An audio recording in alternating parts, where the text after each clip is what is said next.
Welcome, everybody. We are back here at Pursuit Live. Joining me in the studio is our production manager, Rob. How's it going?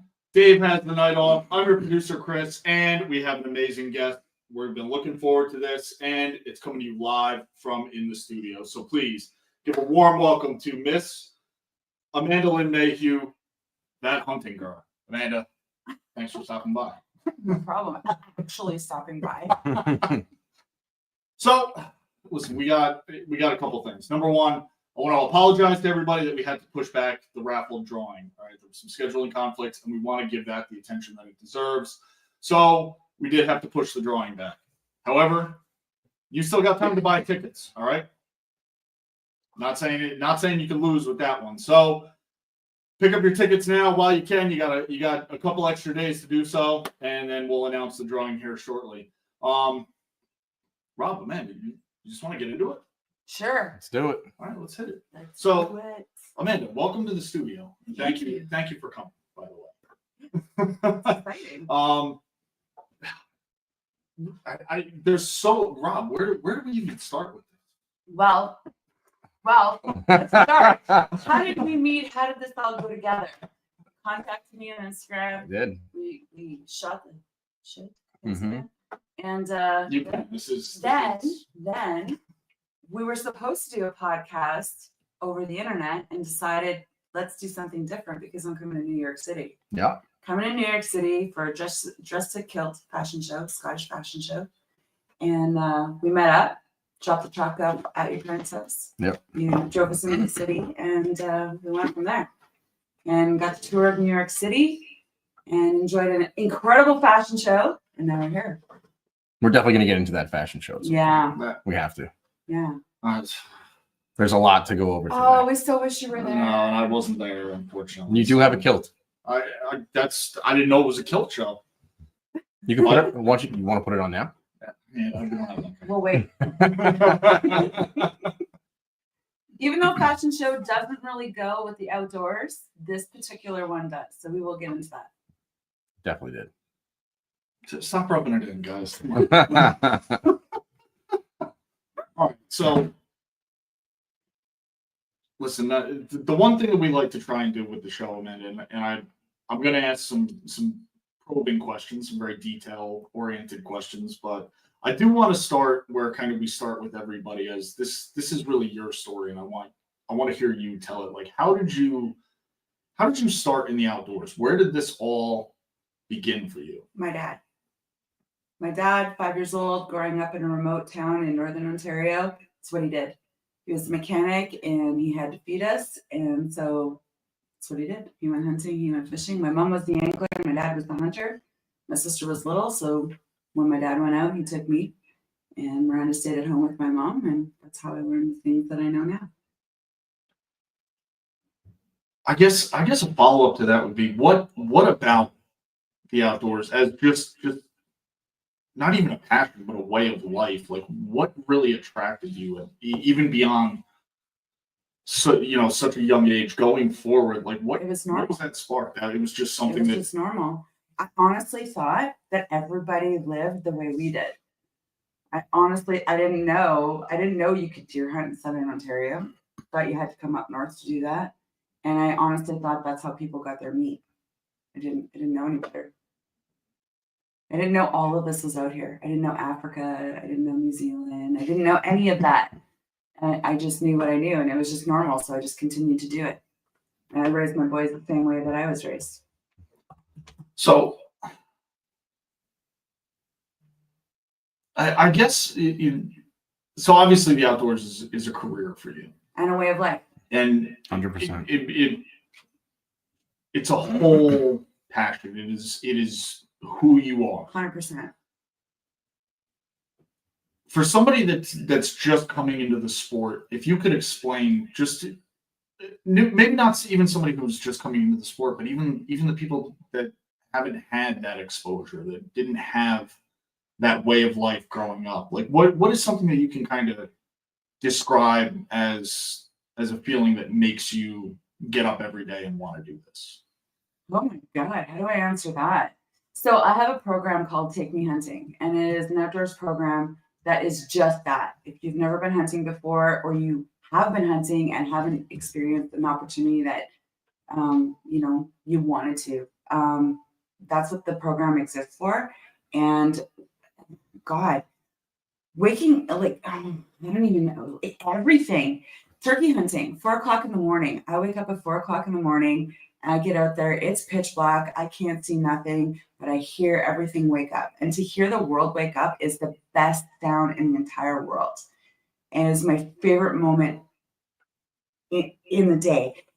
The other thing too, like a part of Take Me Hunting isn't just for novice hunters or women or children. It is to overcome fears. I had one girl who wouldn't go hunting in the dark. And so to make her feel comfortable, to protect her and let her know that if she overcame this feeling and she sat in the dark and she waited for the world to wake up, that she'd be so proud of herself. And in that moment, I brought her to her box blind. We got her in there. She was secure. She was safe. It was dark. She got set up. She watched the world wake up. She shot her first buck. Changed her life. She's not scared of the dark anymore. You know what I mean? So it's just like there's so many little things that you can tell people and talk to people and make them feel comfortable. And it doesn't matter if it's like, what kind of socks do I wear, or how do I get over my fear of sitting in the dark, or there's so many different things. I guess I don't want to give away too much of the story up front. So I'm trying to pick my questions kind of carefully, but you do so much in the outdoors, and you've done a lot for this community. And first of all, thank you for everything that you do for the outdoor community. But what kind of mentality do you have to not just to get you into it, but kind of continuing to do more and more? What kind of mentality? I don't know. I am so ambitious. I want everybody to experience what I experience. Everybody. It's just that shared love of the outdoors you want to share. Absolutely. I want everyone to that's why the TV show exists. That's why the Take Me Hunting program exists. That's why the Just Hunt Ambassador team exists. That's why I invite everybody everywhere I go. And it could be last minute. It could be a year planned. If I'm going somewhere, I want someone to come with me because it's going to be cool and it's going to be fun and you're going to have fun. Last night at the fashion show, we got into a conversation with one of the other models, Stephanie, who's originally from Nova Scotia. So I'm going to be doing a fashion show in Nova Scotia in this September on my way to Newfoundland. Well, guess who's coming with me to Newfoundland now? Is it Rob? Stephanie. Yeah. Yeah, she's going to come just for the experience. Something that she wouldn't, if we hadn't had this conversation last night, it wouldn't be happening. Someone else might have been coming with me, right? So, I mean, you want to come to Newfoundland? You want to come to Newfoundland? I invite everybody everywhere all the time. And it's fun. It's awesome what you're doing for the outdoor community. It's incredible. And there's so many other things too, that I don't think we've talked to anybody else that does as much as you and gives back and everything else. So I don't even realize how much I don't think you do. I don't think you do. Being at the show last night, hearing the gentleman rattle off, and not even everything, your accomplishments. It's incredible. It really is.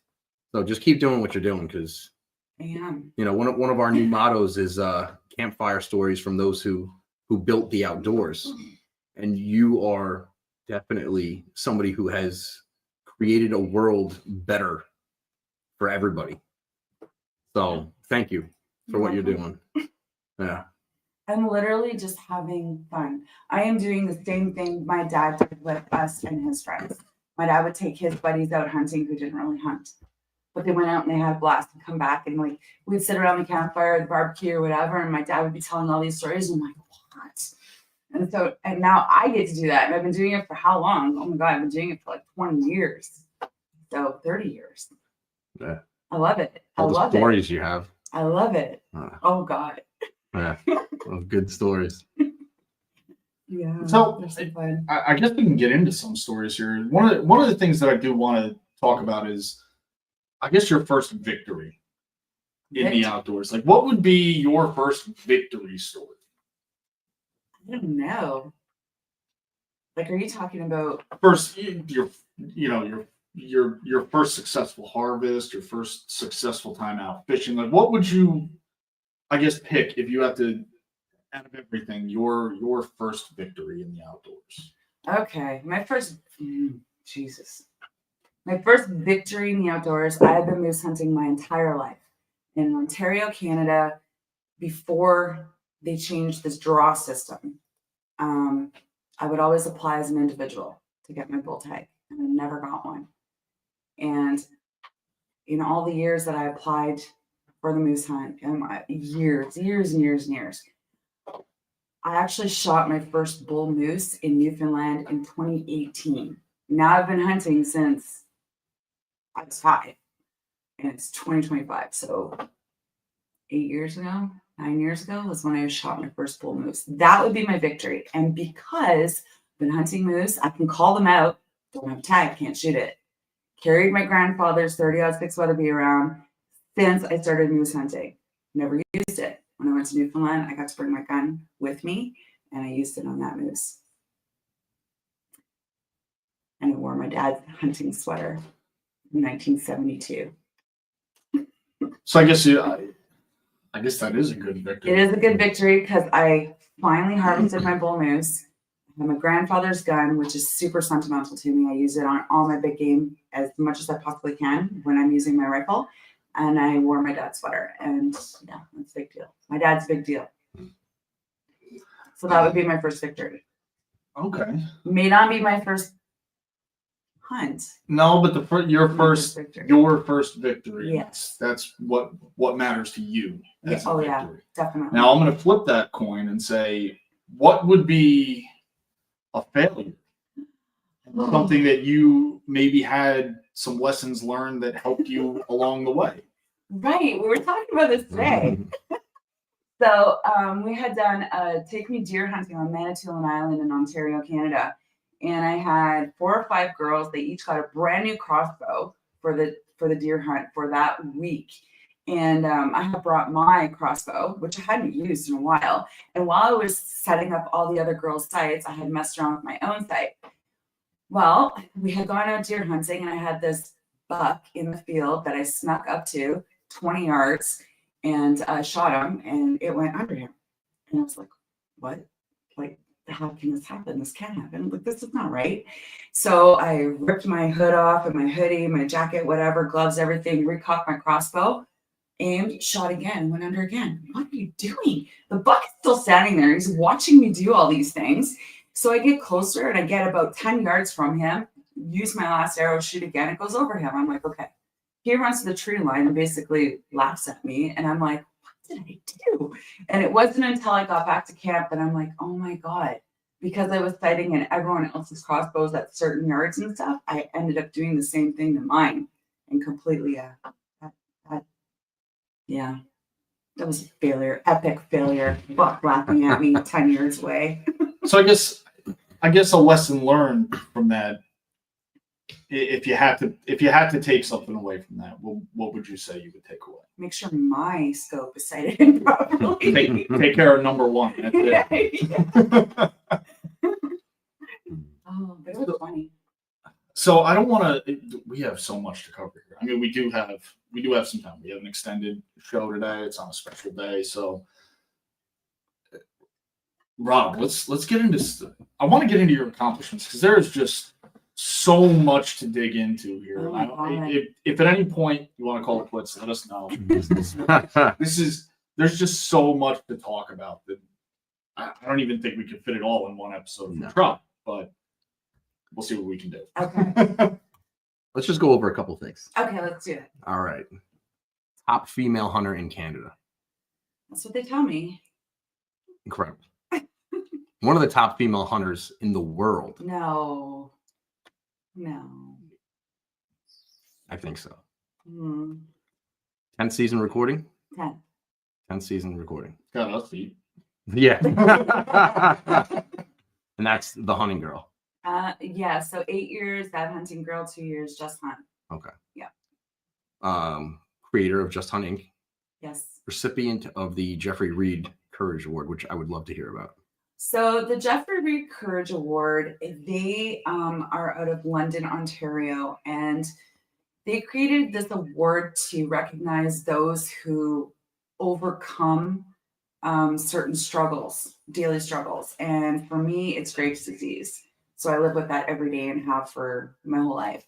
And so they had given me the Courage Award because of exactly what we're talking about here today and powering through my daily deals with Graves' disease. So that is why I received that award. Ambassador of the Year Award. Hunter Ambassador of the Year Award. Oh my God, TACOM Canada 2019, the Golden Bullet Award. Yeah, that was pretty exciting. That's cool. That was really cool, definitely. And it was for, mentorship, hunting ambassadors, taking people out, showing them the ropes, those kinds of things. So it was under the same realm of what I do. That was pretty cool. My sister cried. I believe it. You were nominated Woman of the Year for Health and Wellness. Yeah, so going back to 2005, 6, 7, in that era, I was a bodybuilder. I did Fitness Magazine, and I was really, really empowering and pushing fitness and wellness. And it didn't matter if you were an athlete or not. It was like who you are and how you are now, whether you have a struggle or not, you can still be active. You can still, gain your goals and do those things. And that's why I was nominated for that. Let's get into that a little bit, if you don't mind. Sure. So, we were speaking the other day and you mentioned, I asked you about, the bodybuilding and the TV shows and how everything kind of morphed together into where you are now. Yeah. How did that happen? Oh boy. So back in those days, 2005, 6, 7, I started bodybuilding and figure competition and working out. Now go back to 1998, where I was first diagnosed with Graves' disease. I watched a Chuck Norris commercial and he was using the Total Gym. So I went to Walmart the next day and I went and I bought one because I'm like, what? This is so cool. So I bought one, I used it, it changed my life. And that's what kind of got me into the bodybuilding part of things. So in 2006, I started a fitness magazine called Fitness Fanatics. And I had ended up calling, I was using the Total Gym. So we'll fast forward to, what year? 2010, we'll say 2010. And I had called the Total Gym to, I don't even know why. I just called to say, hey, I use your product. I ended up getting the owner's wife instead of administration. Now the owner is Chuck Norris's best friend. So I ended up talking to Joy and she's like, why are you calling? What's your story? So I told her, 1998, infomercial, Total Gym, Fitness Fanatic magazine. And she's like, so what do you want to get out of this? And I said, well, it'd be really cool to do an infomercial with Chuck Norris. And she said, well, you have the biggest set of balls I've ever met on a woman. And I laughed and she's like, give me a couple of weeks, I'll call you back. So she called me back a couple of weeks later and had invited me to Houston to meet Chuck and Gina at his Kickstart Kids Gala event, which is for kids to raise money for those who are not, or less fortunate to go through martial arts and stuff. And then through that, I had adopted a girl that I followed through all the way to now. I still watch her grow. And I have gone every year. And Chuck and Gina became friends of mine. And where am I going with this? Okay, so social media appeared 2007. I had a fitness magazine and senior editor of Outdoor Canada magazine, and I were friends on Facebook. And I would post that I would be going moose hunting or whatever, but I was already in the media for fitness and stuff. And so I had the magazine, then rolled into 2010, 2011, I was working at a gun store.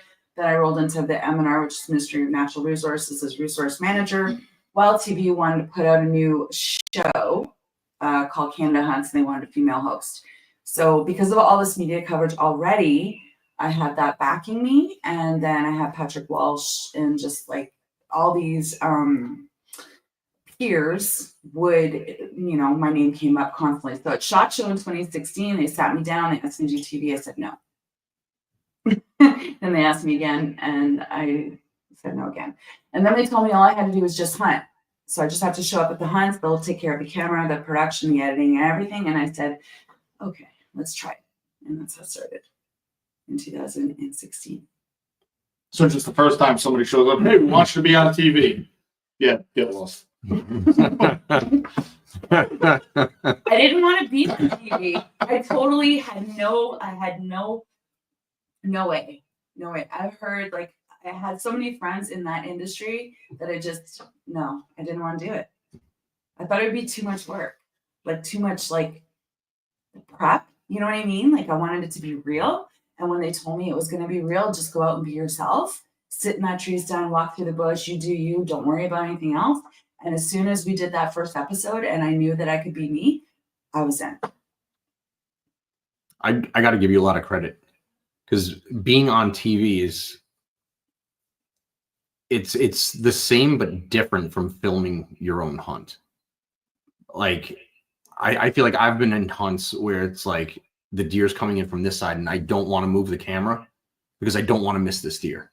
You have to be prepared. You do.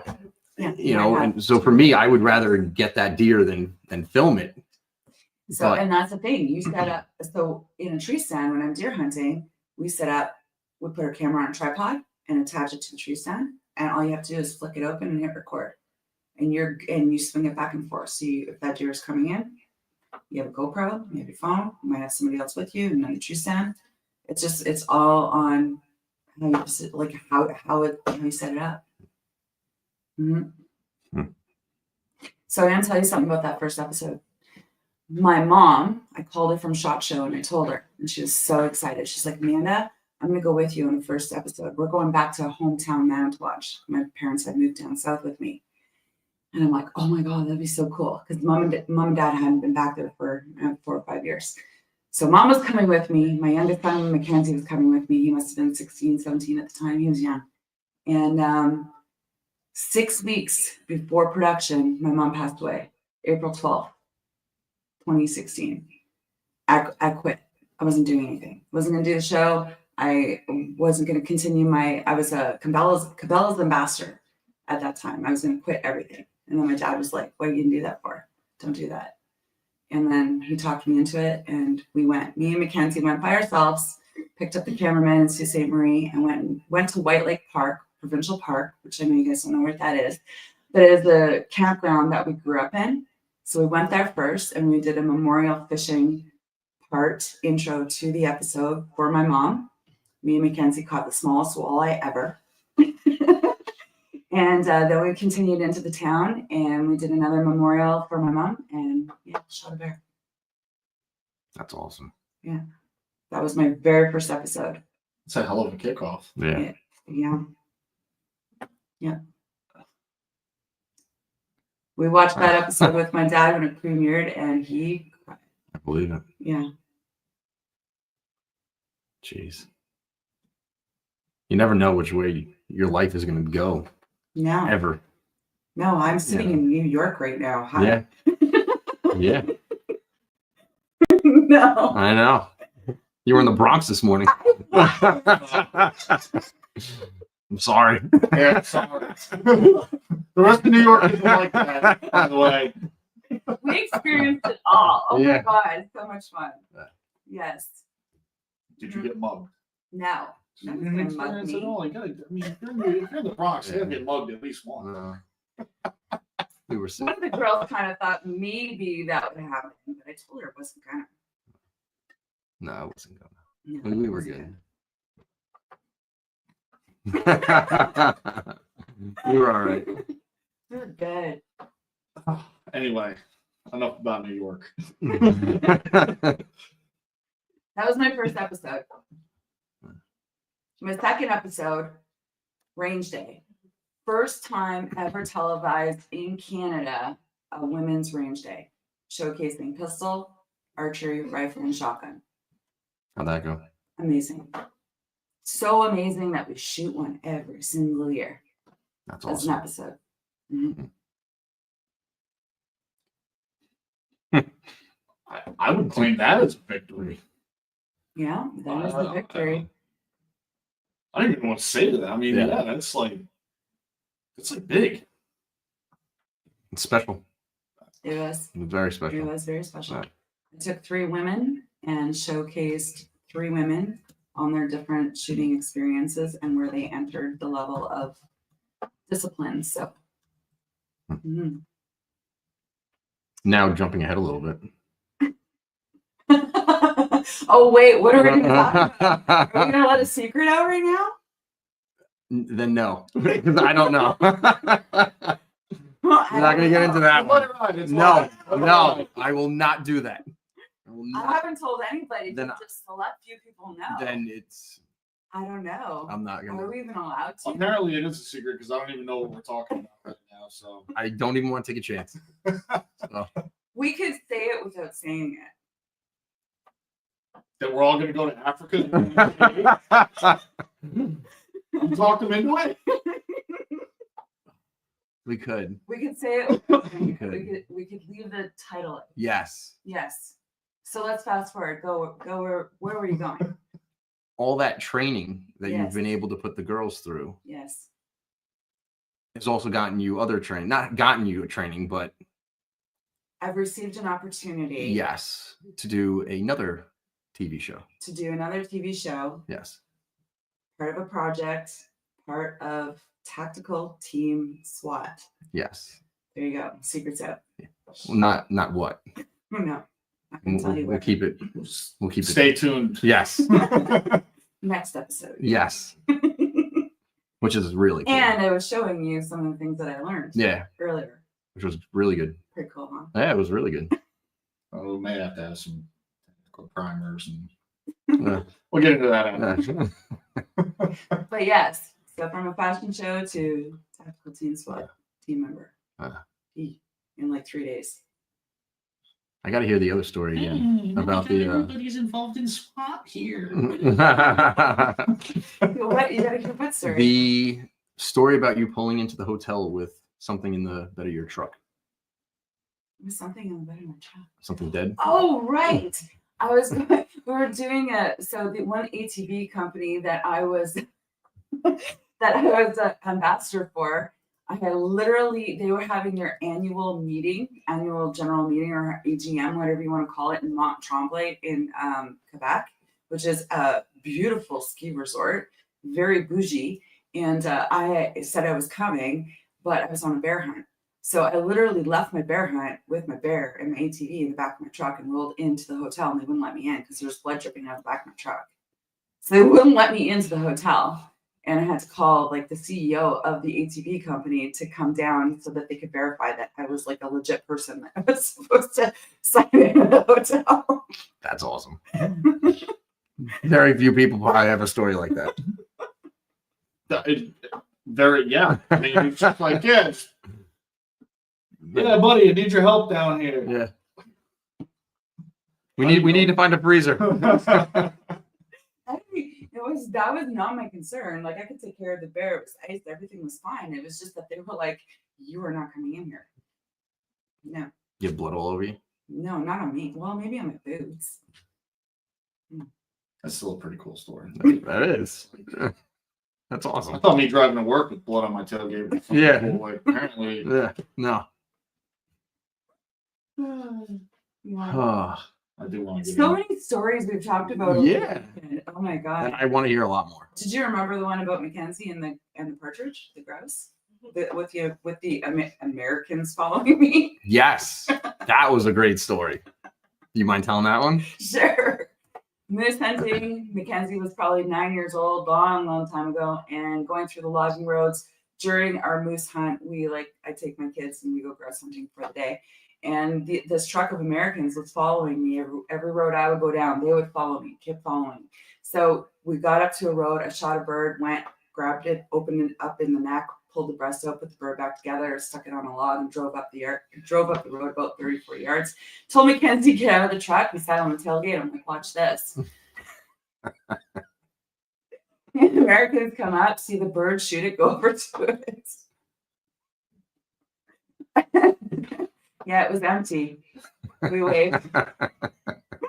I mean, listen, as an American, follow it and do what the locals do, all right? Yeah. If I'm hunting somewhere and I see you're out there, you got Canadian plates, okay, guess what? They might know where they're going. Let's follow them. Stop following me.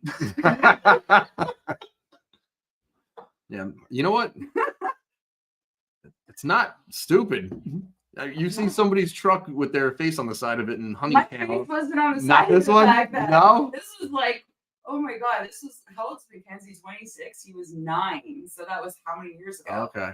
No, I wasn't doing TV. I wasn't doing social media. I wasn't doing anything. I was being a mom, taking my kid hunting. That's what I was doing. That's great.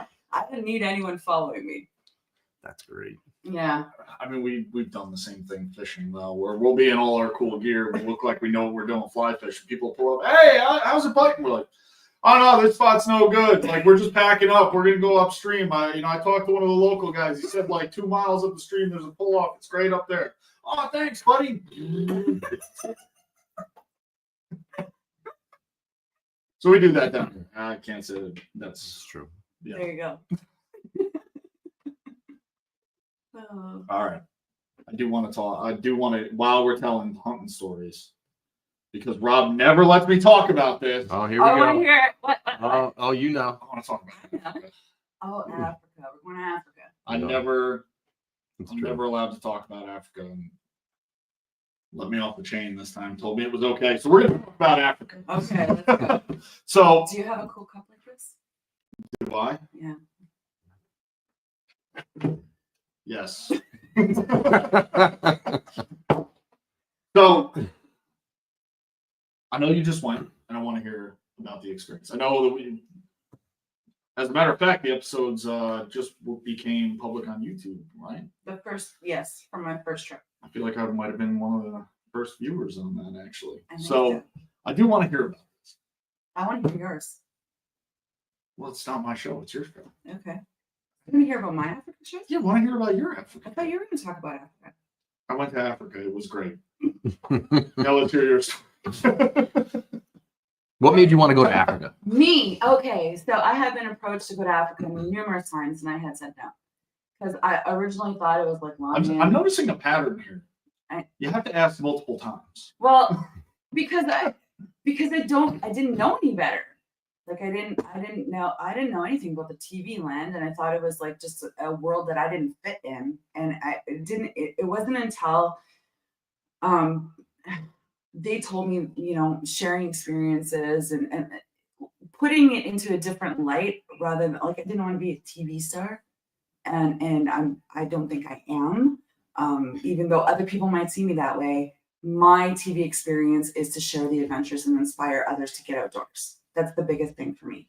So Africa, when I first heard about Africa, I immediately thought about lions, giraffes, elephants, those types of things. And I wasn't educated in the African hunts until I started watching some of my other producer friends going to Africa and talking about plains, games, animals, and those kinds of things. Well, then I got interested. Then I started, looking at kudus and sables and going, oh my God, like so beautiful. And, like you can eat them, and I would eat them. I wouldn't eat a lion or a giraffe or an elephant. So I wouldn't hunt them. So when Nico from Zingala approached me, and he approached it at a different perspective, and he's like, let's do a take me hunting in Africa. I'm hooked. Let's do it. What are we talking about? Let's get a group of girls together with some bows and let's go hunting in Africa. Even better. Are you kidding me? We're going to go to Africa and hunt with bows? Hell yes. Guns. Anybody can do that. Let's go with bow. So I got 3 girls together, and we went to Africa, and we killed it. Like we rocked it. It was next level. And I had one girl, Ray, who had never harvested a big game animal ever. And she shot her very first big game in Africa with a bow. Like that was amazing. Erica from Alberta came. She shot 4 big game animals with a bow. Shannon came. She shot a couple animals with a bow. I did the best archery I've ever done in my life and shot 5 big game animals with bow, 2 in one day. And I was so proud of myself and so proud of my equipment and my guide and just everything. I practiced for 6 months leading up to Africa. Almost every day I was up there shooting my bow. And it was amazing. And then this year I went back and I chased a zebra for 6 days on foot with bow. And then I shot him with 375 H&H on the last day at 30 yards.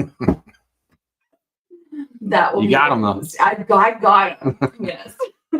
And this year I took my moose hunting buddy, Richie, to Africa who had never hunted with a compound bow before. So again, an experienced hunter has harvested many things with a gun and a bow, crossbow, but had never compound bow hunted. And going to Africa, he bought his bow in February, practiced with it. We went in August, and he harvested 4 big game animals with compound bow. So proud. There's nothing better than the bow. Oh my God. I love it. I love it. There's nothing like it. Love it. It's a challenge. I can take it or leave it. Yeah, okay. Mr. Matthews. Yeah, that's Africa. And you can watch as many shows as you want. You can watch as much social media and see as many pictures as you want. And you tell me, is it different in real life? 100%. 100%. Once you get there, you have to live it to experience, like, to 100%. really like understand it. And while you're there, it's just it's not what you see on TV. No. On TV, yeah, it's great, but when you're there and you just look at the vastness of the country and you're like standing on a mountain just glassing around, I'm like, You can't smell Africa through TV. You just can't. you're just gonna have to go, bro. Sorry, you're gonna have to go to experience. Keep pushing. Well, I'm gonna, baby. You gotta I'll go. keep pushing. Someday. There's a No, couple no, no. other. What did you say today in the truck? You only live once. Yeah. Uh-huh. Oh, you're right. Uh-huh. But there's a couple other things I think I'd like to try to get first. Like what? Mountain lion. I think that's tough. It's not an easy one. You can do regular line. I think mountain lion, and I think it's different. Mountain lion's different. I would do I would it. eat mountain lion. I wouldn't eat a Yeah. African lion. No. I wouldn't do it. I don't know. Elk? You haven't been elk hunting? Oh, No. that's like my ultimate. That's your Mount Everest. No, like I love elk hunting. I Oh. shot my first elk in 2019 on my uncle's birthday, November 11th, with the harvest moon in a massive snowstorm in Alberta. That's cool. Yes. 200, what was it? 216 yards, no, 260 yards with a 270. 7x6. Absolutely Jack beautiful. O'Connor would be proud. Oh my That's God. cool. You want to go elk? I'll take you elk hunting. I would do that. Please, With a bow. please, With a bow. take him elk hunting. We go every year in Alberta with a bow. There you go. Take him elk hunting as quickly as possible so he gets that out of the system and we can get him to Africa. We were supposed to go to Montana this year. That's expensive. Wasn't it? It wasn't terrible. It was from an outfitter that we met at a show. Okay. I don't remember exactly how much it was, but it was 4 days, It was 5 a days. deal. Yeah. Okay. But unfortunately, other things have gotten in the way this Well, year. we also, if we pushed it out a year, we'd get the extra points and we could add on. Yeah. Muley. Or an elk. But I think I'd rather go to Canada for an elk. Of course. Yeah. Alberta. Yeah. Just saying, bro. I'll meet you there. Go get it. Go get it. If you start driving from here and I start driving from there, we'll actually meet there at the same time. It's probably about the same distance. Wow. 36 and a half hours. I'll take a plane. You can start driving. I drive because the first time I went, I flew when I shot mine, and it was 4 months before I saw my meat. It was hell of a time. That's why Chris is going to drive. So I drive. There you go. I everywhere I go that I know that I can drive my meat home, I drive. Yeah. Newfoundland, Yukon, doesn't matter. I drive. I don't fly. How I can- difficult would it be to get something home? Like over I the. don't think so. I No? don't think it would be difficult because we can bring meat home from the States to Canada. Because I'm going turkey hunting in Ohio in 2 weeks, and I could bring my meat home. Okay. Okay, well, No. I had No. they said that on the stage last Yeah, night. they I did. heard him say that on the stage last night. Oh my God. Yeah, no, Yeah. it's not going to happen. It'd be great. I'm not going to lie. Okay. It'd be awesome to drive up and, no passport.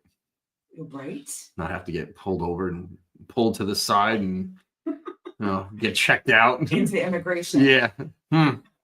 Why are you going? Yeah. What are you three ladies doing? Where are you going?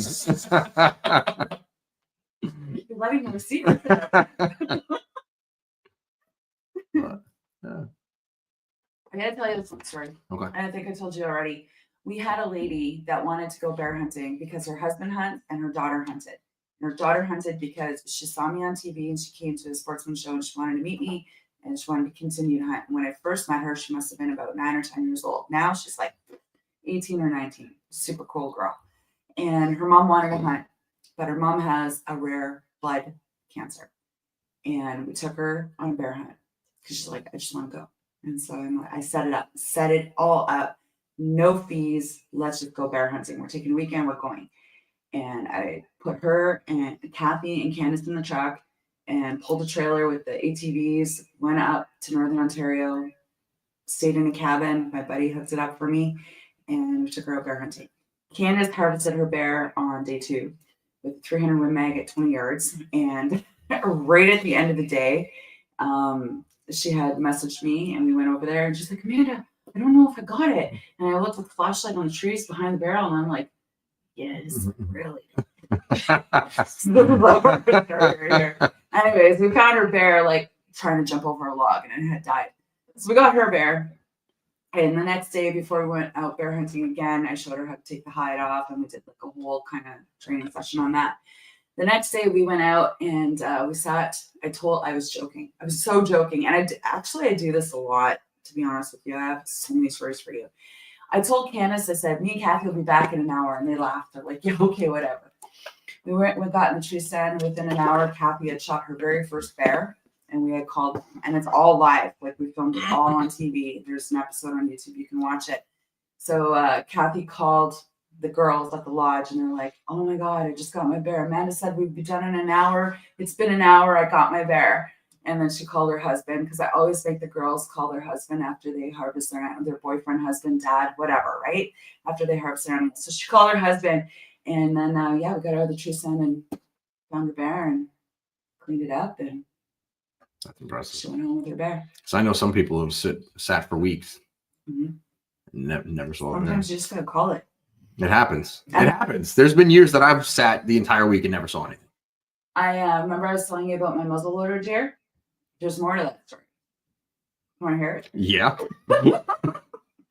So, me and my buddy Rob had been hunting all week for muzzleloader. We didn't see anything all week. It's December, cold. We froze our butts off the entire time we were hunting.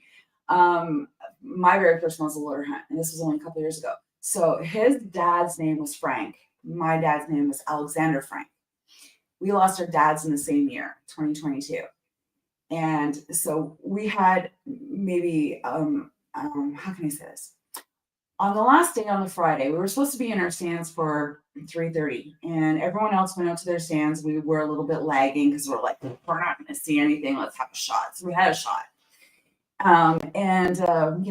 We just stayed back and we're talking about it and we're not going to see anything, blah, blah, blah. I kept carrying on. And then we looked and we're like, oh, we should go. So we get to the tree stand. We park our truck under the tree stand. We don't normally do that. We get out of the truck and we're just talking. We have the cameras rolling. And we had talked earlier in that week about how we talk to people who are no longer here anymore. And I do that a lot, my grandparents and stuff like that, because that's the way I am. And so he's like, okay, yo, Daddy Frank, because that's what he called his dad. We haven't seen anything all week. Like, we would love to have a doe on the field. And I'm like, what are you talking about? So I punch him in the shoulder and I'm like, no, Dad, Alexander, we want a buck and we want him on the field at 4:03. And he looks at me and he's like, 4:03? Why 4:03? I'm like, I don't know, I just picked a time. Anyways, we crawl up into the ladder stand. Well, it's a great big huge box. And it's cold and there's 35-kilometer winds coming straight at us in the front. And the bait is out about 149 yards. And so it's about 4:00, just as we're sitting down, put the guns out, get the cameras out, everything's ready. He's looking out this window. I pick up my phone, which I set on the floor. I pick it up. I text my son, blah, blah, blah, blah, blah. I'm here. I'm in the stand. Put my phone down. It's 4:02. Lift my head up. Are you shitting me right now? There's a buck on the field at 149 yards coming up at 4:03. I elbow Rob and he's like, what? And I'm like, look. He's like, whoa. And then I picked up my phone and I showed him the time, 4:03. I shot that buck at 4:03. Somebody was listening. Mm. Somebody was listening. Mhm. That's awesome. You can't make that up. No, you can't. No. I called my sister. We went up to the buck, and so anytime I would harvest a big game animal, I'd call my dad. And since he wasn't there, I called my sister and I told her the whole thing. And she said that the Holy Spirit is, how did she say that? The Holy Spirit is stronger when two people pray at the same time. And then she started crying and hung up on me. That's that story. And yeah, there was definitely more to that story than you told me. Yeah. Wow. Yeah. Sorry I had to go that way. It's a cool story. It is. So anyway, So sometimes what I'm saying is sometimes if you're not having any luck, reach out. Yeah. You don't even have to say it out loud. You don't. No. They're listening. maybe that's where I messed up this bear season. I shouldn't have been calling you. Yeah. Should have prayed to me. You know? You know what? Maybe Listen, I did everything I could. Listen, maybe I'll try it. I did everything I could. Maybe I'll try it next. Next time I'll tie it to a tree for you. It would, Oh boy. I couldn't win this last. We'll get it No? next year.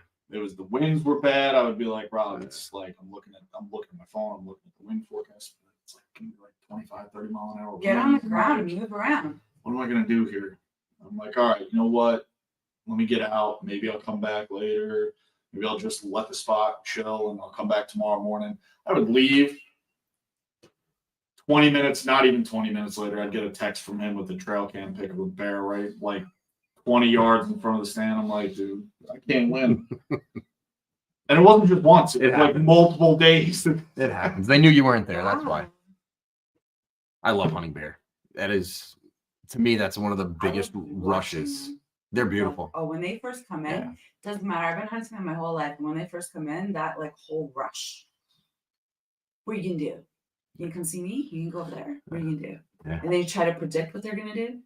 Yeah, and every bear has different behavior. Everything. That's awesome. I love it. I don't even care if I shoot them anymore. I just want to watch them. No. I want her to shoot them. No. Her Or him. or him.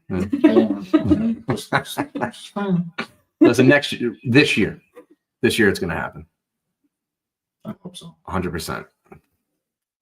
I don't know what I could do different. I mean, you could just shoot one. We won't tell anybody. I'll just take all the pictures. Now they're not going to believe you. No, honestly, I might just put you on one and sit with you. There you go. We've been You talking. need it. We have been talking about it. Get a ghillie suit. And just bunker down on the ground. They won't even know you're there. I'm not going on the ground. What? Why not? It's a bear. So, What, did you find that shot a No. bear on the ground? What are you afraid? No, I I take got- buffalo on the ground. This is nothing. That's different. Why is that different? I don't Big know. buffalo can run you over. Oh, big time. Uh-huh. Yeah. I almost got run over this year in Africa. How many times have you walked up on bears? Lots. Yeah, exactly. And did any of them run you over? No. It's different. What? But I just said that. It is I different. didn't walk up on a buffalo and I almost ran. Yeah. Yeah, I guess you're right. Yeah, but I said sit on the ground for a bear, and you said no because it's a bear. But they could. Well, of course they could, but pay attention if you're paying attention Okay. to their behavior. Yeah. Like, I don't know. I haven't been attacked yet, and I've been very close to bear. Well, that's probably how I'm gonna die. By a bear. Seeing how close you can get. Yeah. Oh, listen, there's worse place to go. Let me just get Go to right that. out the way. Let me just get to that bush. I can make it. Oh, I hope not. You got a lot more to do. No, I didn't say tomorrow. Well, I know, but in general, we got to keep you around for a while. Jeez, maybe no bear hunting this year, all right? Not I'm this year. leaving in June. Oh. Gotta go. This is taking a weird turn.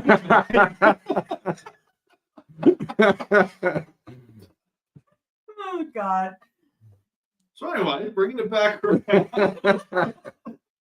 So, all right, let me take us down a different path. What do you have in store without giving away anything too crazy? Like, what do you have kind of coming up that you're already on this journey?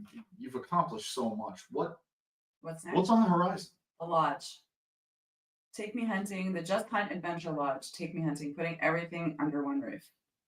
So if you're a novice hunter, you can come, sign up. I'll take you out hunting. If you're an experienced hunter, you can just go out hunting. Bear, deer, grouse, waterfowl, moose, and the Just Hunt Adventure Lodge. Can we import some kudos? Sure, absolutely, 100%. And that's what's next. Women's weekends, kids weekends, survival weekends, everything under one roof. That's a big undertaking. It's a business plan I've been working on for probably about 8 or 9 years. It's happening this year. Very cool. Mm-hmm. I hope we didn't let out any secrets with that one. No, All I've right. already been talking about it. All right. Good. I already told everybody. Well, like maybe not everybody here, but Well, now everybody. yeah, that's next. I don't know what else is next. I shot a show with Jim Shockey this summer. That's coming out on Shock Therapy this summer. Last summer I shot it. This summer it's coming out on Shock Therapy. That's new. Never heard of this guy before. Yeah.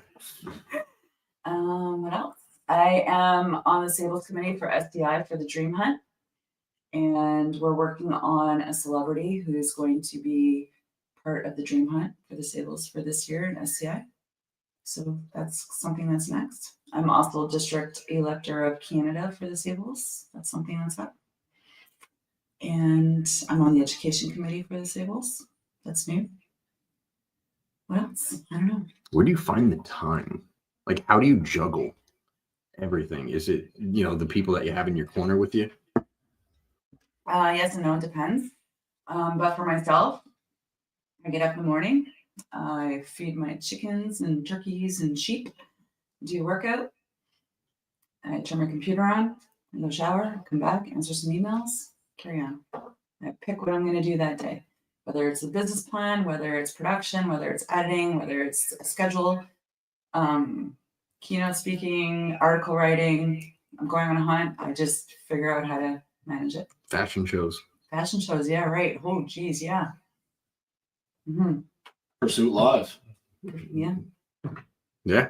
I just figure it out. You do. Mm-hmm. That's how we got to do it, Rob. Let's stop playing. Let's just quit our job. Run it. That's what I did. I quit my job. I retired from the M&R and I just said, I'm going to do this. And I did it. Do I need help? Yes. I need those two full time. People in your corner, literally. Yeah. Yeah.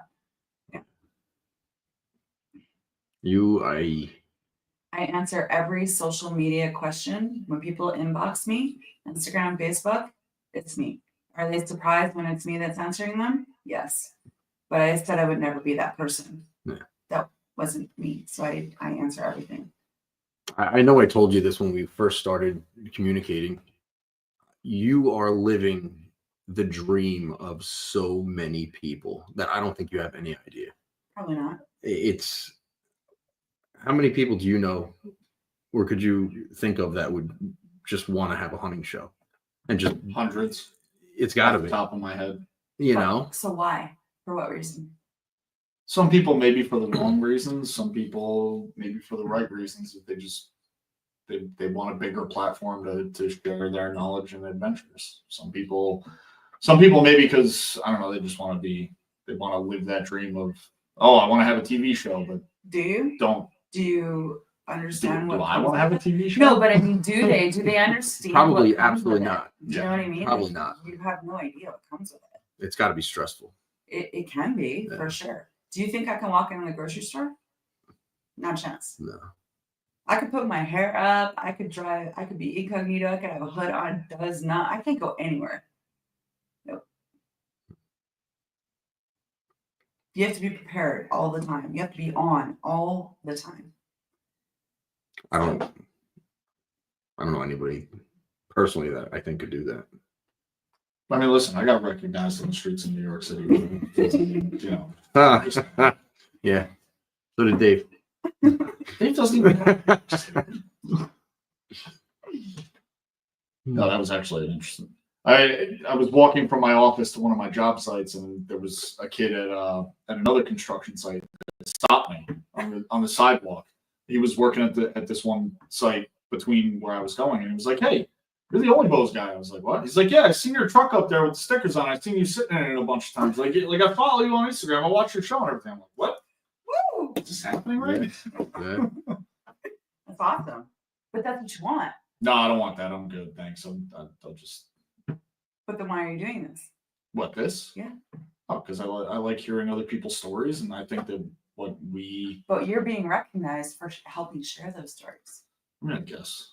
Mhm. I'm just gonna start wearing a mask. I'm just gonna start doing what Rob does and not host the show. You're gonna get promoted, and I'm gonna take a step back. We're just gonna. I'm good. All right. We could leave it to you and Dave. Nah, I'm done. You know what? I think Dave needs. Where is Dave? We need Dave. But anyway, Who's Dave? Dave is my usual co-host. We gave him the night off tonight. He was feeling a bit under the weather. Dave usually does a good job though. Yeah, Dave's good. Except for that East Jersey accent. Yeah. And yeah. And his internet connection sometimes. Yeah. Other than that, Exactly. Dave's great. But no, it is. I can only imagine what it is on a day-to-day basis. Just not just the actual work of producing a show or doing any other the whole litany of things that you are doing, but then as we're saying, the things on the backside of that you have to worry about being recognized in public. Like you have to be this person all the time.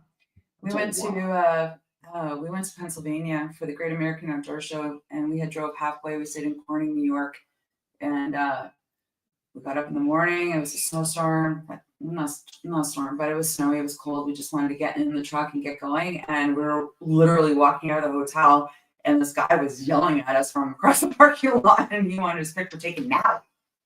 So like, hi, I've never been here before in my life, and can I put my suitcase away first? So you have to be on. I would say you never know. So when you go to a trade show and you're speaking, it's an expectation. When you're coming out of a hotel and somewhere you've never been before, it's not. No. And yeah. It's tough. Or you're driving down the road and somebody's pulling up beside you with a Just Hunt. They just wrote it on a piece of paper and stuck it in their window, and they're driving by you. Yeah. It's crazy. I can't imagine. I applaud you for doing it because I could. But you're seeing the bigger picture and everything that you're doing is like helping how many people? Lots. Yeah. I get it. I get messages all the time. If it wasn't for you, my wife would never want to go hunting. She wants to go hunting now because she watches your show. That's cool. How can I get my wife into hunting? I want her to come with me. Well, you do this, this, and this. Okay. Mm-hmm.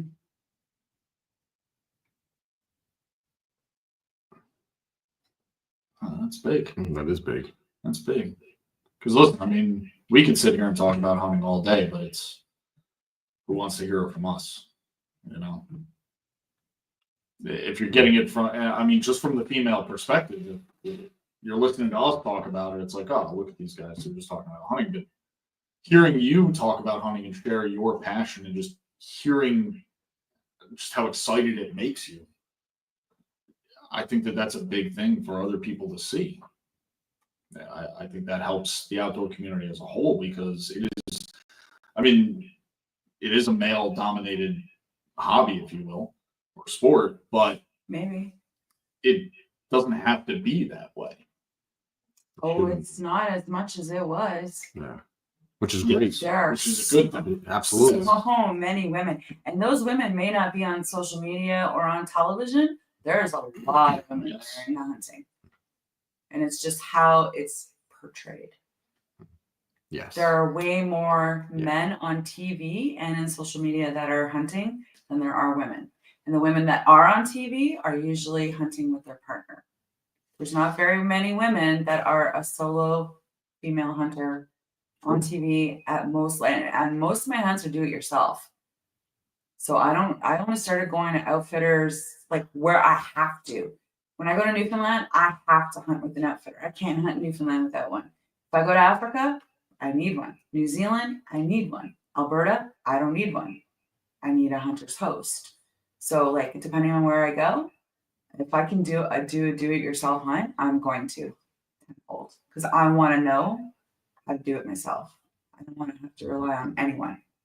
Here's a question getting to that hunting.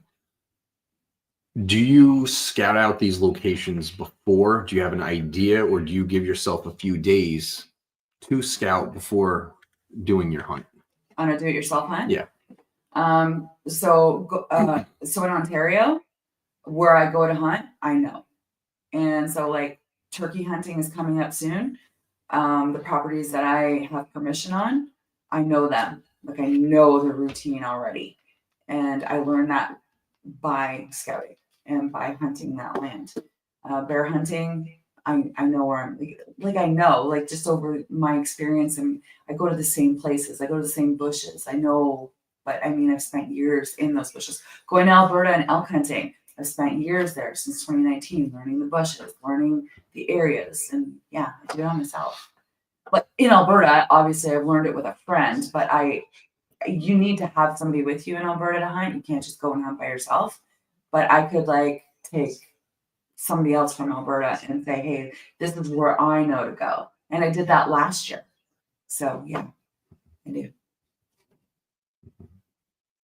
I would love to do a do it yourself hunt like you were going to do one in Alaska. Yeah. But I feel like I would need a couple weeks, like at least 1 week, to be able to scout and kind of learn, the patterns and everything else, and then be able to figure out a plan to attack. If it's a brand new area, then yeah, I agree. Yeah.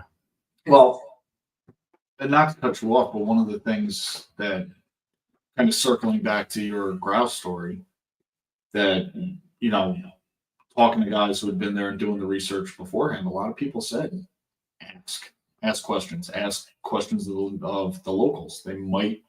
Oh yeah, They're not always going to definitely. give you the information. But they might help you. Don't follow us around the bush. Stop and say, hey, where's a good place to go? I'll tell you. I will absolutely tell you. Stop following me though. Yeah, absolutely. So I do want to ask you a question. I ask everybody this question. What are 3 things that you have to carry on you on every pursuit, whether it's in your pocket or your pack, other than your license and your weapon? That's a given. 3 things, no matter what the pursuit is. My dad. Because ashes are my cross.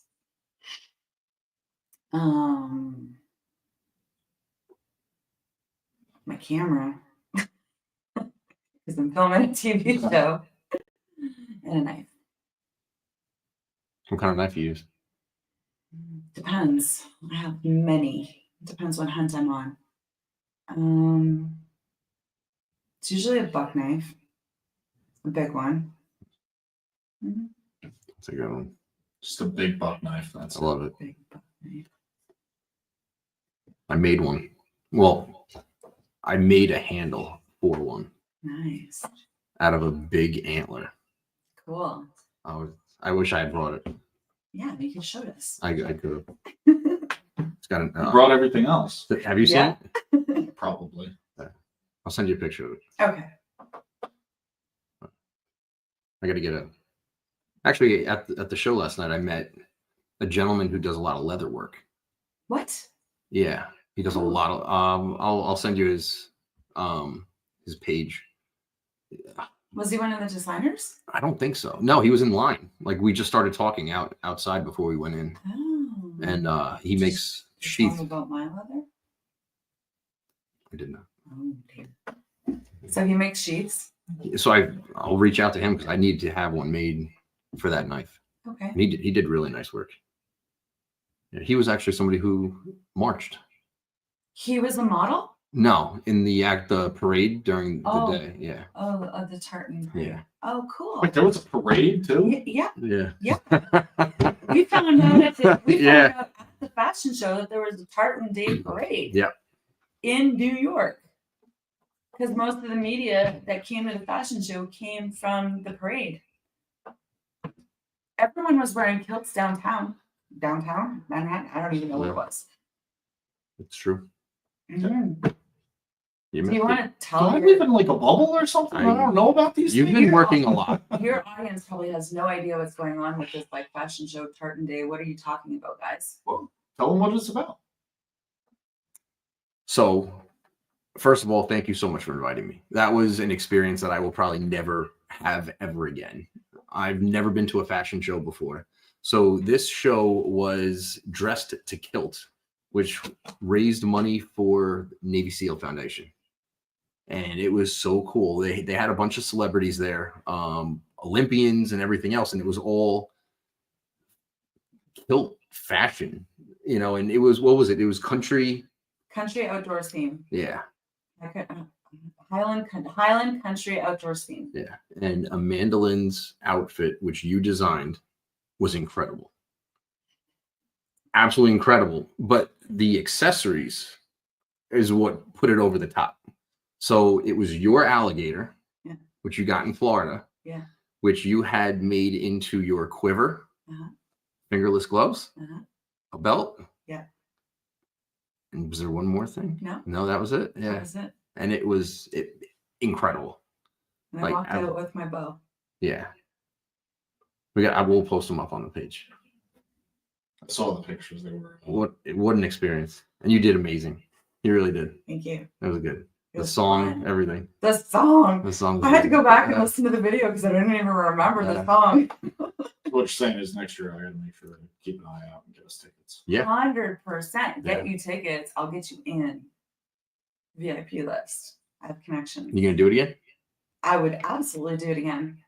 Yes. I did in Toronto last year, and they made me walk down in my camo with my bow and my face painted with a beanie on. And I felt so in place. And this year, That's pretty cool. I'm not gonna... Well, wait till you see the two pictures side by side. You're gonna be like night and day. And then this year I got to do something a little bit more fun. So design my own outfit. Would you design another one for next year? I absolutely think I would. Yeah. What are you gonna do with the one that you wore this year? Wear it around the farm. Awesome. Wear it hunting. I don't know. Not with those heels. That'd be though. cool. That'd be cool. Doing the hunt with that. Oh my god. Yeah, that'd be interesting. In the Scottish Highlands. Yeah. Yeah. Do like a bird hunt. Yeah. They did say that they were trying to send Amanda Lynn to Scotland. Yes, they did say that. Yeah. You need a cameraman? Yes. Always. Sign up. Never say no to a cameraman. Sign right up for that. Oh, so Scotland, no problem. Africa. Well, I have to think about it. Maybe we'll see. It's different. So is Africa. Mandolin smells nice. Mandolin goes to Africa. It smells nice. You don't smell nice.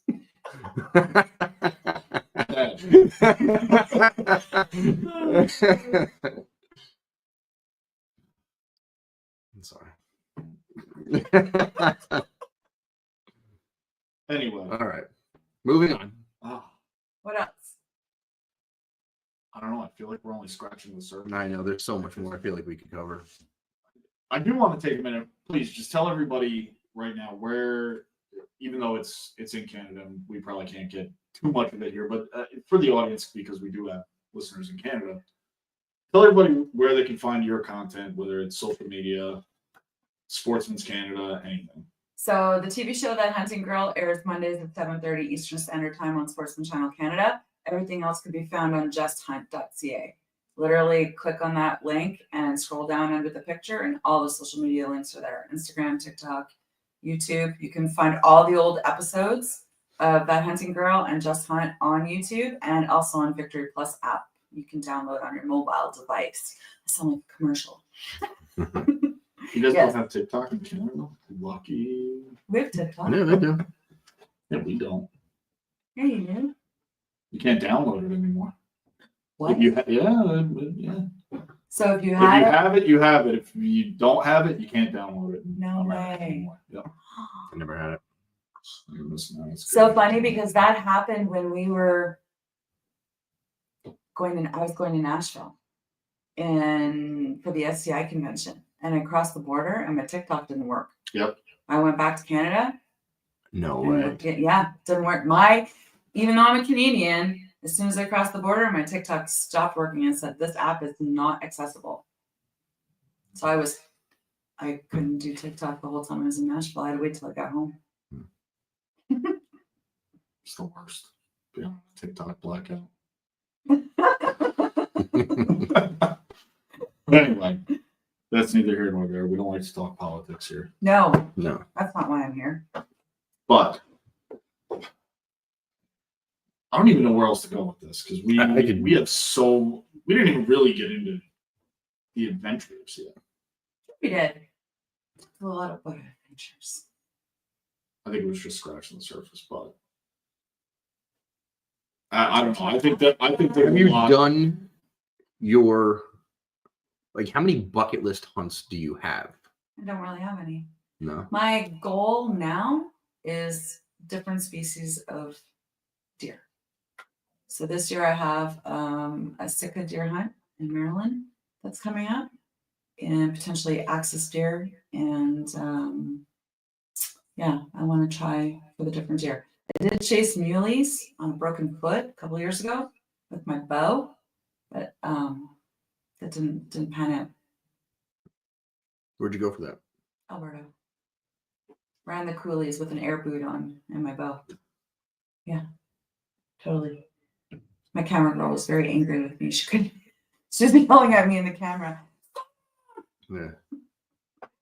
Still couldn't keep up with it. Good thing you didn't have one of those scooters. There would have been no keeping up. I was running with that air boot on. My doctor told me that I had to have that cast on for 8 weeks, and I said, no, I don't. Take it off. I don't care. Sorry? How'd you hurt? I jumped a fence chasing a piglet. Busted my ankle open. Actually, I wear 5'11" boots, and I never do the zippers up. Never. I always just throw my boots on, and if my pants hang out, I don't care, whatever. I never do the zippers up. This particular moment, I did the zippers up, jumped the fence, and broke my ankle on my talus bone so it's like at the bottom of your ankle, it's a floating bone. And the doctor said if I hadn't done those boots up, I would have shattered my whole foot and ankle.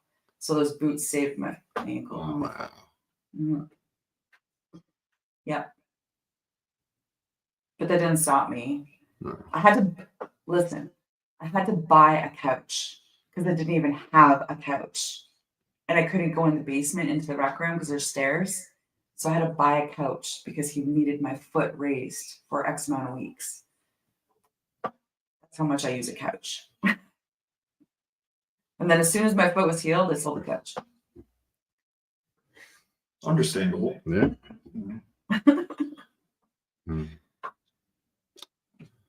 Yeah. All right. So I'll ask you one last question Okay. All right. So at the end of the day, you're only allowed to hunt one species for the rest of your life. Yep. What's it going to be? Elk.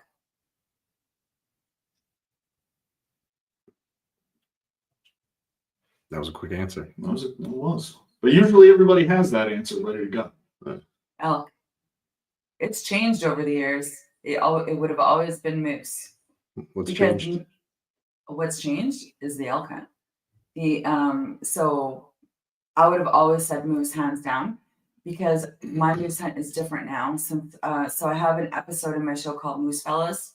Everybody wants to be a part of Moose Fellas because we have the most fun. And it's about camaraderie and how we work together as a team to try and get a moose. But the elk hunt has turned into the same sort of deal. Whether I go with Erica or I go with Kyle or I go with Jenny, Candace, or whoever.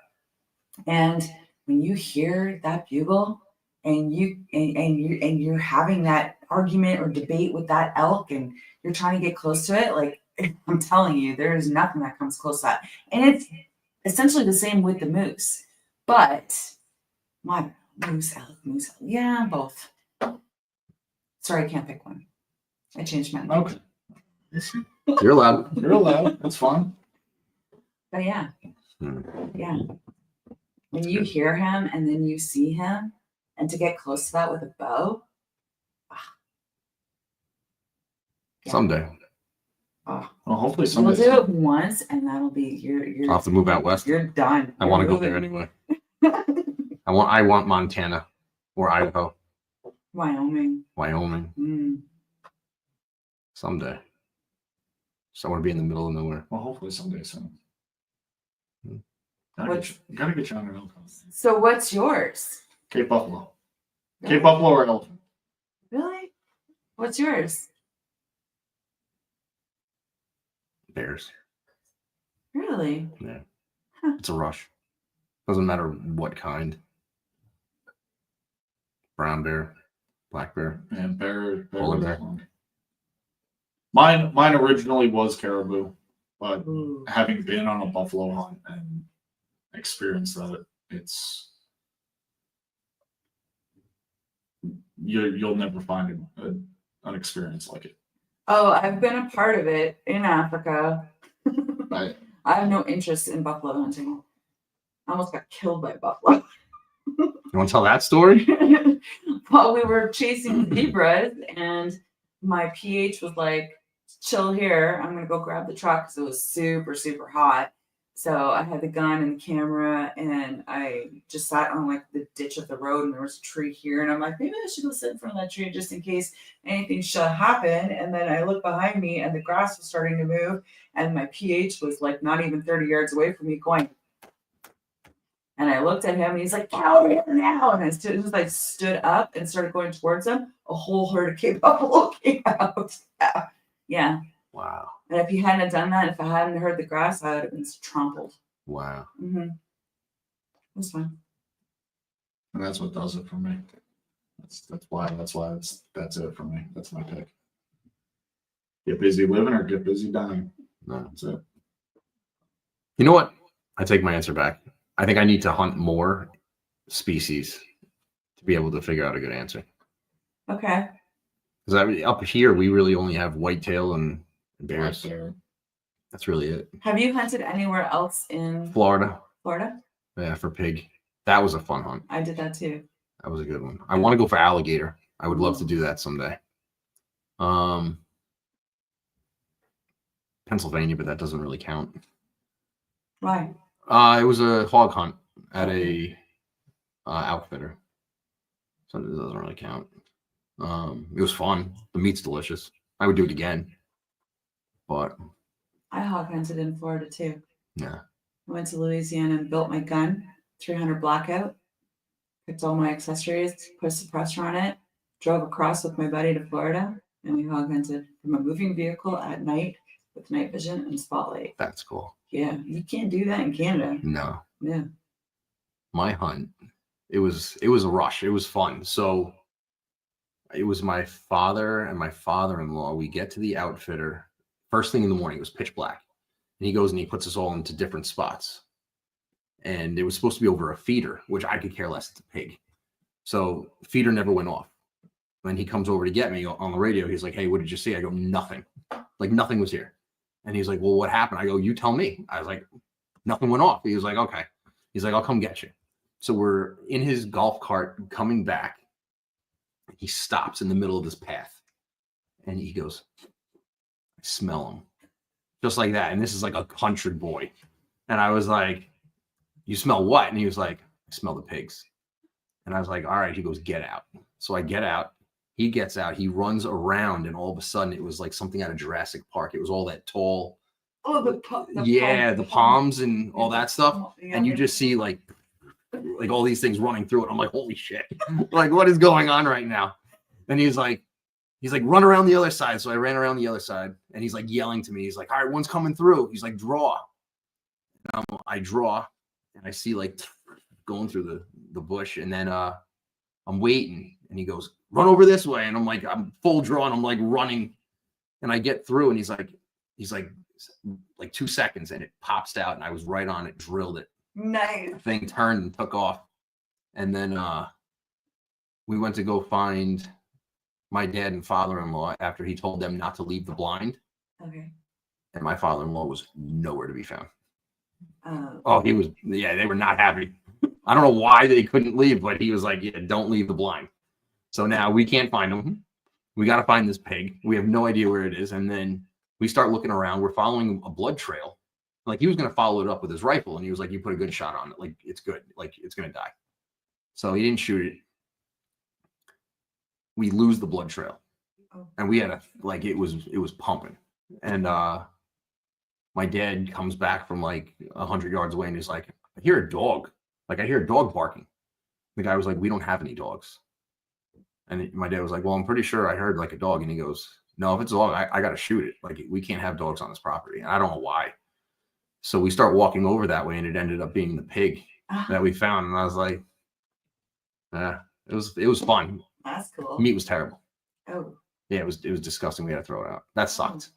Oh. Yeah, that was the only bad part. It tasted like mud swamp. Yeah, that's what it smelled like. We didn't have it because it smelled so bad. We ate ours. They were delicious. Oh yeah, pig is out of this world. Yeah. Yeah. But it was a fun hunt just seeing them going through. Yep. We gotta do that. Say when. We'll do it. Alligator. I'm going to I have an alligator hunt in Florida on August 22nd. I don't have anybody that wants to go. How come? I don't know. That's them. That's them.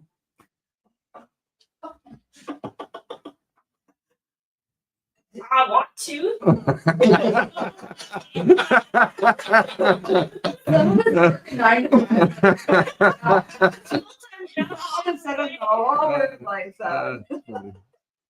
Damn full-time work. Yeah. Sorry, What? Oh, what else you got? Okay. I got a lot. But we don't have I any know. time. I know.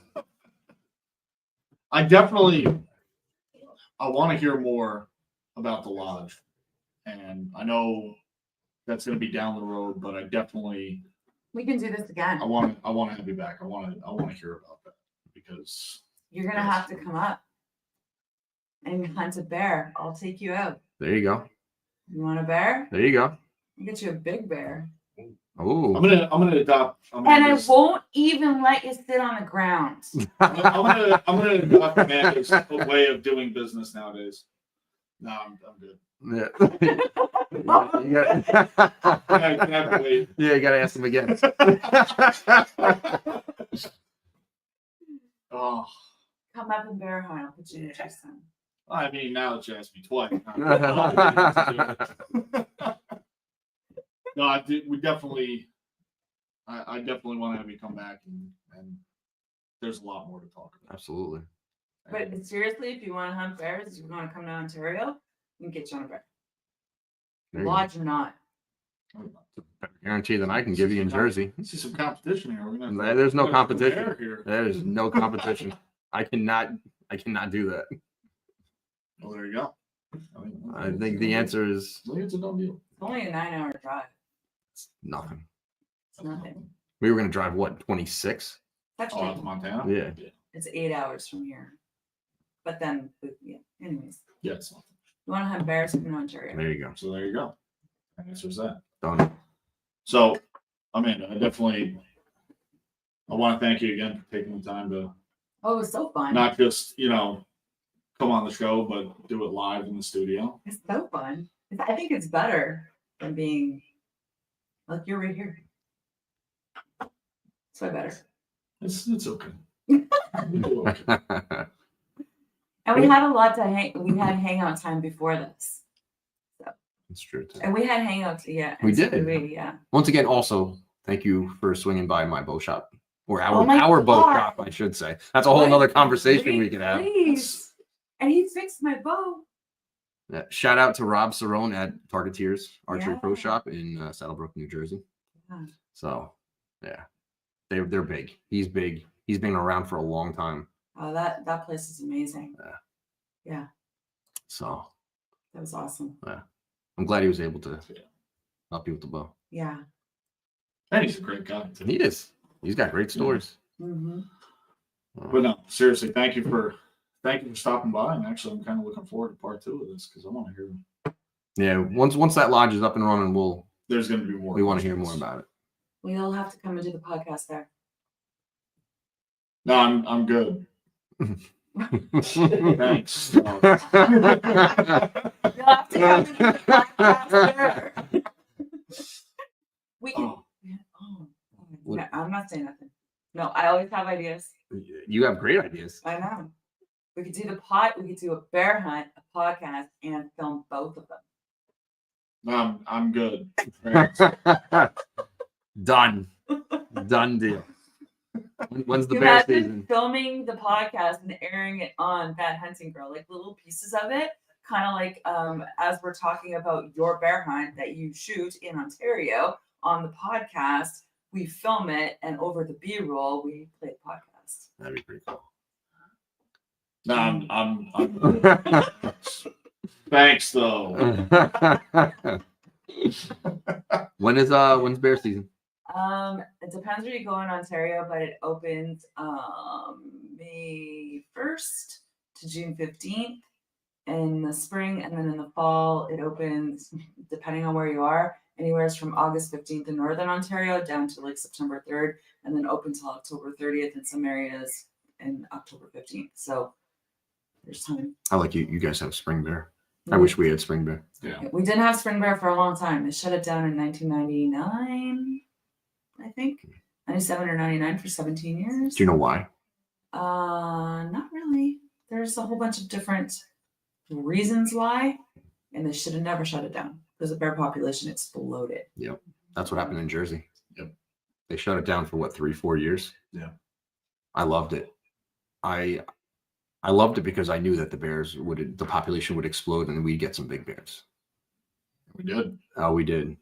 But I'm glad they brought it back. Yeah. Because there were too many. Yeah. And it's for so many different reasons. I would rather hunt. Well, I have my reasons for hunting both seasons. I like hunting spring bear because it's something else to hunt in the spring other than turkeys. But I also like the fall bear because you can get some bigger bears in. And fall is a lot more challenging than spring. Spring, they're coming out of hibernation. You know what they're going after. They're going after stuff that's easy to digest. They're not going after heavy things. You can bait them a lot easier in the fall. You have a competition with the berries. So spring versus fall. If you can tell us, what is your go-to for the baiting? Yep. Popcorn. Okay. Really? Taking a barrel, punching in holes probably about that big, all over the place, putting it on a spinner, fill it up with popcorn, and they spin it. And they have to sit there and spin it until popcorn falls out. Be there for hours. That's awesome. That's fun. That's my favorite way to bait. Okay. I like that. Because you can, I've done it so many millions of different ways. You can chain a barrel up and cut a big hole and dump stuff in, and they're just going to go in, take it. And if they get big enough, whatever, they're just going to go away.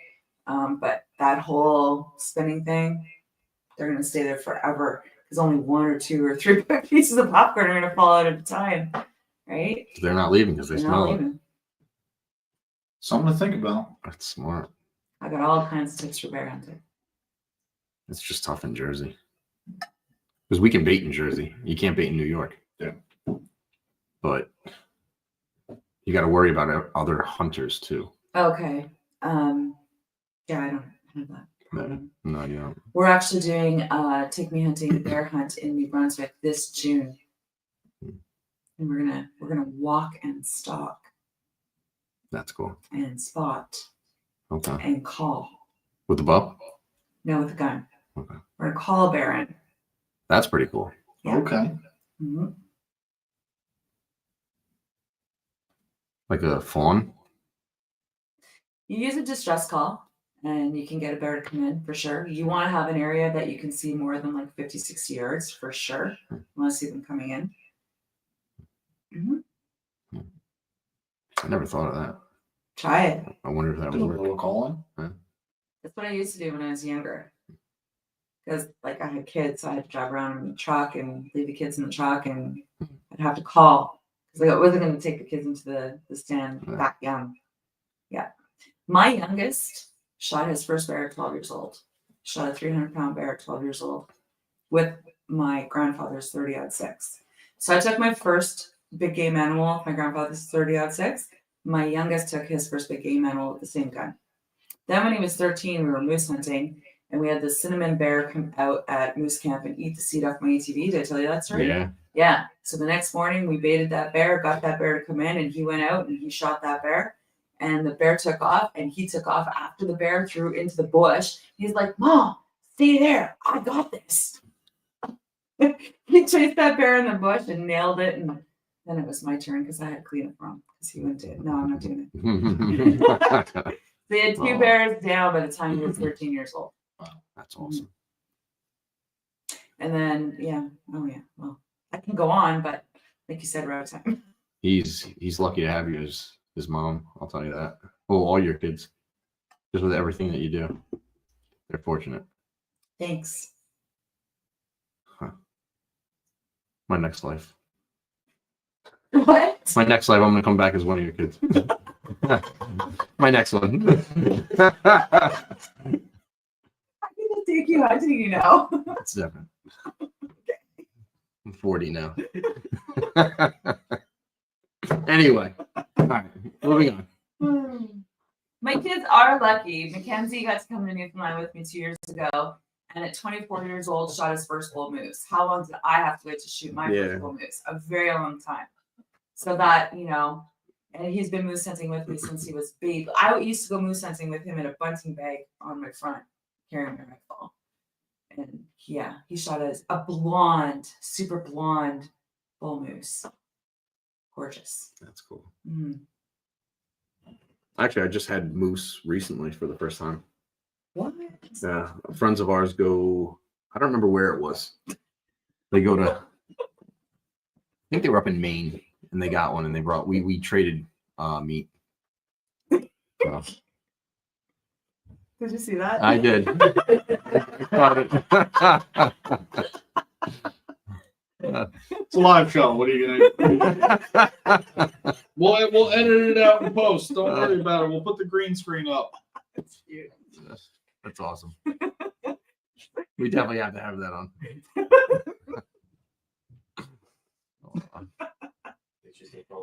Anyway. I hear her. She made it. I just saw her butt. So you had moose for the first time? Yeah. Okay. It was good. It's delicious. Yeah. That's what I was raised on. My grandfather guided moose from 1964 to 1970 or 1971, 72, something like that. Shot over 100 moose between him and the people that he took moose hunting in the area that I grew up in. Wow. Yeah, 100 moose. Made the newspaper. I can send you the article. It's pretty cool. Wow, that is cool. Mm-hmm. It's amazing to think there's that many. And They're so then big. that was my grandfather, so my mom's dad, and he's the one that taught my dad about moose hunting because my dad didn't come from a family that hunted, so he learned everything from my mom's dad, and then they both passed down to me. It's pretty cool. That is cool. Yeah, and I have a grandbaby girl. She's going to be 6 this year. She's been turkey hunting with me since she was 2. And you can watch that episode on YouTube right now, too, because it showcases the episode that was airing on Sportsman Channel showcases her hunting with me at 2 years old, 3 years old, 4, and 5.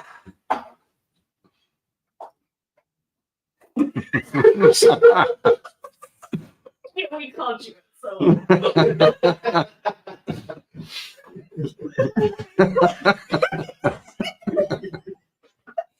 Oh, hi.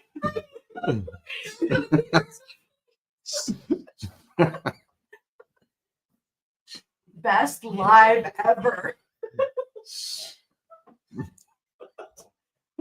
Chris is dying. It is. It is. Welcome to Just Hunt. Anyway, This is how we shoot the TV show. Whatever happens, happens. It's real. It is. It is. So anyway, well, this was great. Thanks for stopping by, everybody. Anyway, Amanda, thank you for Bringing my friends. stopping by and bringing the entertainment. But oh god. All right. Next time we got to do everybody.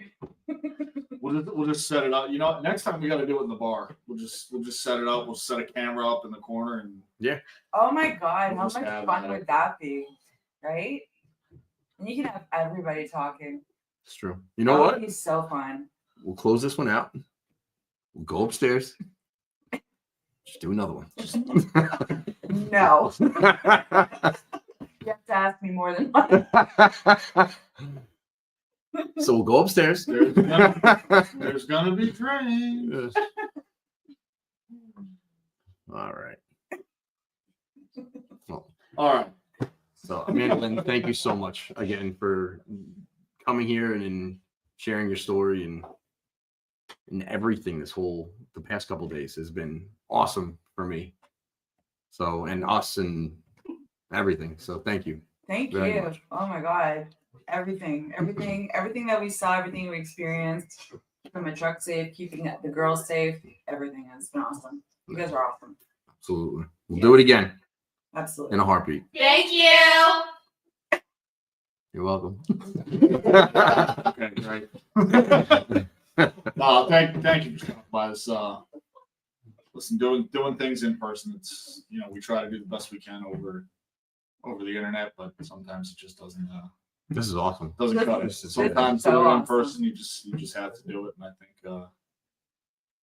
I think the next one might be a little bit better. Maybe the next one will pre-record so we can edit certain things. Mhm.